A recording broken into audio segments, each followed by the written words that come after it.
Expect in the weeks to come. Well, let's ask host of Fox News Sunday, Chris Wallace. Chris, good to see you this morning. Good morning, Chris. Good morning. Good morning. So let's start with the speculation this morning. Everyone wondering who he's going to put in some of these key top positions. It really gives the American people a sense of the direction he'll take this country and how he hopes to govern, right? Oh, absolutely. And it's going to begin right at the beginning with, I think, the chief of staff. And I suspect because Kellyanne Conway, who's going to be one of our guests on Fox News Sunday, said that choice will be imminent. Chief of staff is very important. It's the person, some say the second toughest job in Washington, the person who really runs the White House staff and who decides who gets in to see the president, who doesn't, what papers get to him, what doesn't. There seem to be two prime choices, although we really don't know what's going on inside the transition. One is Reince Priebus, who's the Republican Party chair, very much an insider, somebody who, knows how to make the trains run on time. The other speculative top choice would be Steve Bannon, who was from Breitbart, the CEO of the Trump campaign, very much an outsider and a fierce anti-establishment critic. Look, in the end, Trump will decide what his administration is going to be, but the choice of the chief of staff is going to go a long way to saying whether he wants somebody on the inside who knows how to change things or whether he wants somebody from the outside. Well, and also, Chris, we can't go past what happened with Chris Christie. I mean, Mike Pence now heading up this transition team. The New York Post this morning saying that Trump was pretty disgusted with Chris Christie. A couple of sources going on the record basically saying that he didn't like that Christie let a soccer mom on his staff take the fall, and that he knew everything was going on with Bridgegate. So he's out, according to the New York Post. He was been pretty disgusted with him over the past few weeks. Yeah, I can't, I honestly haven't seen the New York Post story today, but it was pretty clear to me that Christie was out because the transition chief is a pretty public person, to a certain degree, the face of the transition, and you didn't want Chris Christie, after all the troubles he'd had with Bridgegate and all the testimony in the trial in which two of his top aides were convicted of conspiracy and fraud, that he knew about it as well. As soon as that came down, you knew that he wasn't going to want Chris Christie around taking questions from reporters about the Trump administration.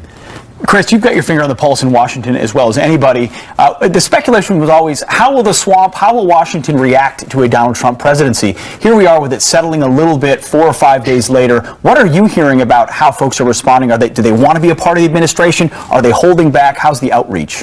Well, I will say that the congressional leaders that we've talked to, Paul Ryan, the House Speaker, was on a special report this week, and I spent a little bit of time with him off camera. He was as excited as a kid in a candy store. Because you've got to remember, whatever you think, and Lord knows there were plenty of tensions between Trump and Ryan during the campaign, right. You've got to know that Trump is, or rather Ryan is very excited at the idea that all of this agenda that he had bottled up, that he couldn't get past Barack Obama, now if he can get it to Donald Trump's desk, he'll get it signed and put into law. Yeah, that's a great point. Very excited. Great point. You've got a big show coming up, Fox News Sundays. You mentioned Kellyanne Conway, who I just saw here in the makeup room. You have some questions to ask her, I'm sure. Then you've also got Kellyanne Conway, senior advisor to the transition, and we'll also be talking to Kevin McCarthy, who is the House Majority Leader. Interesting. Fox News Sunday must watch. Chris Wallace, check your local listing for Fox News Sunday. Thanks, Chris. Thanks, as always. Bye, guys. All right. All right. Overnight, the anti-Trump temper tantrums, that's what they are. They're temper tantrums. They grow on the streets.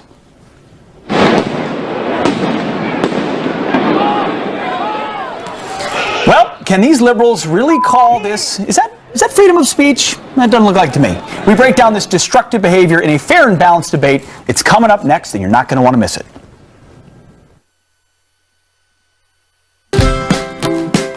Speech? Absolutely not. It's not protected under the First Amendment. You have the right to peacefully protest and, say what you don't like about what's going on in your government. But when it turns to violence against your fellow American, when it turns to violence on the properties of your fellow Americans, that is not protected. That requires the intervention of our law enforcement. And in my opinion, because so many of them are young, the the intervention of their parents. Also, too, Hillary Clinton, when she conceded, did not address her supporters, and I think that was not good judgment on her part, because she and the president were screaming about smooth transition. Would Donald Trump accept a smooth transition, or would he concede? And look at what's happening when she did not come in and talk to her people. But let me say this. I think that Donald Trump should give a speech to the whole of America. Obviously, he ran a very divisive campaign. I think he should say to everyone, I will be everybody's president, and clarify, does he plan on building a wall? I'm hearing that now maybe he might not. So I think he has called on social media. He we need has a few already tweets clarified. Give me a break. And he should even come out during and his give a speech, we have an interview tonight on 60 Minutes where he addressed He said it was that. very unfair on social media. He got on social media and said all these protesters are very unfair. He's the president. Where is President Obama on this? He's still the president of the United States. Exactly. He's on the golf course He is the reigning president. It is his job to talk to Americans. No, it's he not. was quiet in Ferguson, quiet in Philly, quiet when a lot of these things broke out that were un-American as far as I'm concerned. president- And what I'll Brian, say is this. Hold on a second. Brian, Go ahead. there were a lot of people who didn't vote.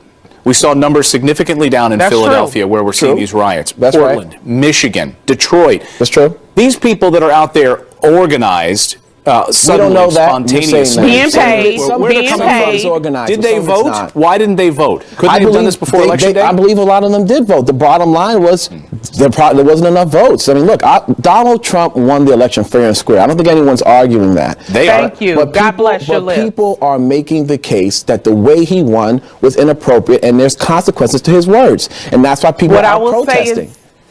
What I would say is this: Donald Trump got the white vote, he got black votes, he got Hispanic votes, he got Chinese votes, he got Arab votes, he got all kinds of votes. People of all races and nationalities, creeds. I'm sorry, excuse me, sir. Oh, I'm sorry. Go ahead. I apologize. Go ahead. I'm sorry. Don't forget who won the popular vote. Trump, Go ahead. he appealed to all Americans. So this nonsense about racist, and I'm not a racist, I'm not a xenophobe, I'm not a how do we turn the page? We've got 30 seconds left. Can we solve America's ills here? How do we turn the page and heal this? The president-elect comes out and says publicly that he is going to protect the rights of all Americans, and that Muslims should not be scared, Latinos should not be scared, and that he is going to be a president for this entire country.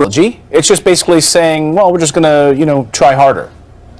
Yeah, you got to admit what you've done wrong if you're going to try to get it right in the future. And I think what the Times did wrong was not just predicting the election wrong, but they tried to influence the election every step of the way with hit piece after hit piece on Donald Trump.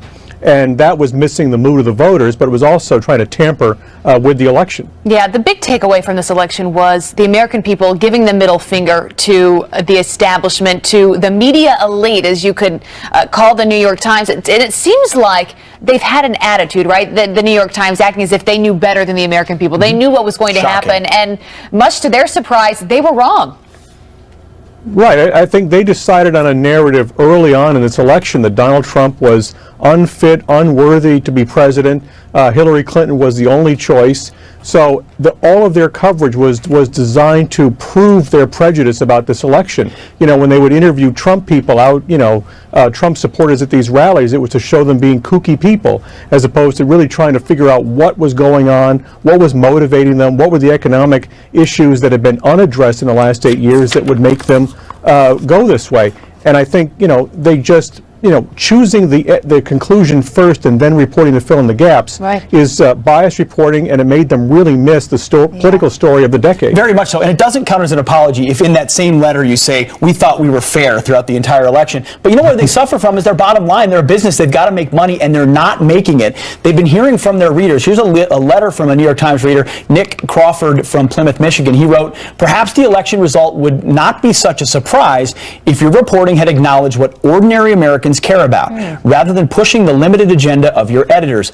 Please come down from your New York City skyscraper and join the rest of us. I think Nick speaks for a lot of people.